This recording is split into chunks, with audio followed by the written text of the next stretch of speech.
Squiz Kids acknowledges the traditional owners of the lands on which we podcast, the Turrbal and Gadigal people. Squiz Kids! It's your daily news fix. Fun, free, fresh. Hello and welcome to Squiz Kids Today, your fresh take on what's happening in the world around you. I'm Amanda Bauer and it's Friday, March 3. In Squiz Kids Today, a red letter day for Australia Post, Korea's DMZ-menagerie, tired teenagers in Indonesia, and the fabulous life of Froderick. That's what's making news, kids style. The Lowdown. When was the last time you wrote and posted a letter? I'm going to guess it's been a while. Possibly never? Not so long ago, before email, texting and the internet came along, people wrote and received a lot of mail. Letters were the way that we communicated with family and friends in far-off places. We received paper bills and sent paper cheques to pay them. We'd even disguise our handwriting and send Valentine's Day cards. Well, maybe that was just me. But the number of letters that Australia Post needs to deliver has fallen dramatically, while its costs have risen. It's predicted that by 2030, your household will receive just one piece of mail per week, even though the rules say that posties must deliver every single weekday. Yesterday, the government released a discussion paper on the future of Australia Post and has given the public until April 27 to comment on things like how frequently mail really needs to be delivered, the future of physical post offices, and the best way to control your dog when the postie comes. Okay, maybe not the last one.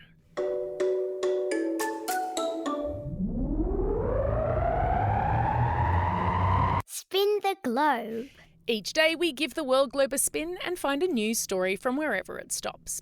And today we've landed in the strip of land that separates North and South Korea, which, it turns out, is packed with more than 6,000 different species of wildlife.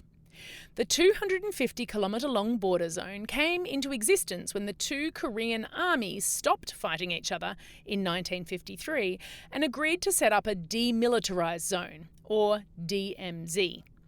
No weapons are allowed, and almost no people are allowed either. And without that pesky human interference, nature has flourished. A special project marking the 70th anniversary of the DMZ, or DMZ, gives the world a tour and the opportunity to see golden eagles, mountain goats, otters, bears, deer. It's really fun to explore. I'll put the link in your episode notes. Believe it or not. This week, Year 11 and 12 students in the Indonesian city of Kupang have been forced to start school at, wait for it, 5 a.m. The governor of their province introduced the new start time because he said it would build character and discipline. Apparently, he thinks teenagers only need 6 hours of sleep, 10 p.m. to 4 a.m, then up and at 'em, walking to school in the dark.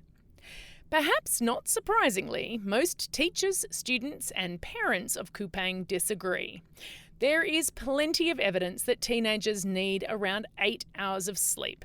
And during puberty, our body clocks get a bit messed up and it can be hard to fall asleep and therefore really hard to wake up early.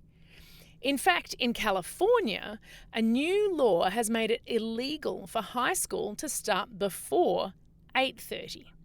That's a 3.5 hour difference.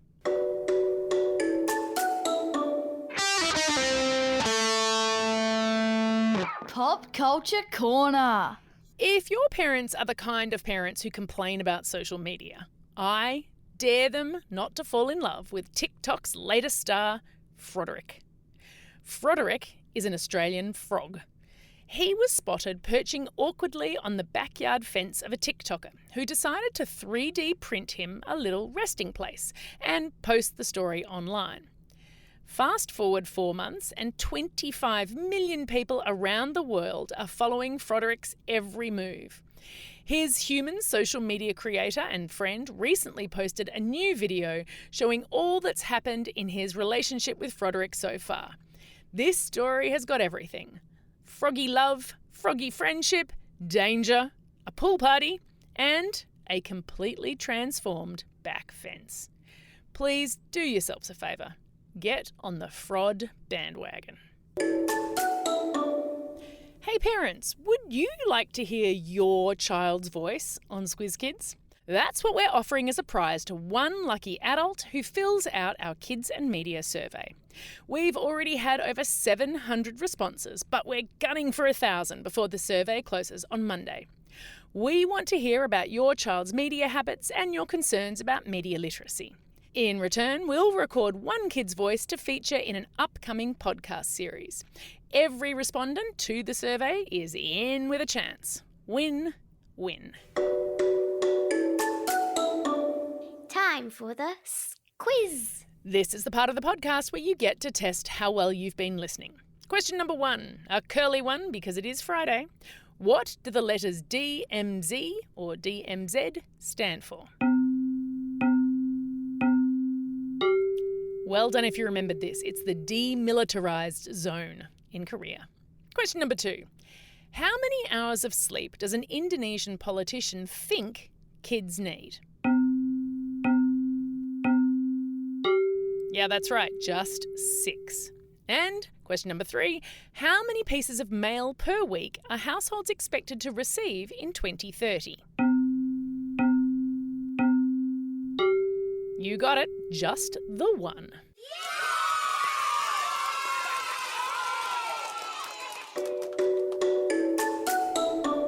Shout outs. It's March 3. Pop singer Camila Cabello turns 25 today and actor Julie Bowen will be 52. She plays Claire Dunphy, the mum from the TV series Modern Family. It's also a Friday, and you know what that means. Lots of birthday shout-outs for today and the coming weekend. I think we're going to need to crack out the old birthday reggae tune. Hit it! It's a special day for these Squiz kids celebrating a birthday today. Bos from Mosman, Mariam from Sydney, Jacob from Caloundra West, Gus and Taj from Melbourne, Ashton from St Leonard's, and Nana listening in Tokyo, Japan, and Josh listening in Barcelona, Spain. Nana and Josh, great to hear from you. Belated shout-outs go to Nahal from Spring Mountain and Molly from Narendra. Not forgetting all the Squiz kids who are celebrating a birthday over the coming weekend. Sierra from Erskineville, Basil from Hobart, Jordan from Parabadoo, Lexi and Flynn from Junie, Eloise from Albury, Ned from Exeter, Amelia from Forster, Lachlan from Austinmer, Imogen from Yass, Indy from Flagstaff Hill, Sophie from Brookfield, Bobson and Samuel from Narendra, Nahara from Forest Lake, Hayley from Pitttown, Indy from Maitland, and Esme from Hastings, New Zealand. Don't forget, if you've got a birthday coming up and you want a shout out, or if you want a classroom shout out, drop us a line at squizkids@thesquiz.com.au or fill out the form on our website. That's all we have time for. Thanks for listening to Squiz Kids today. We'll be back again on Monday. In the meantime, get out there and have a most excellent day. Over and out.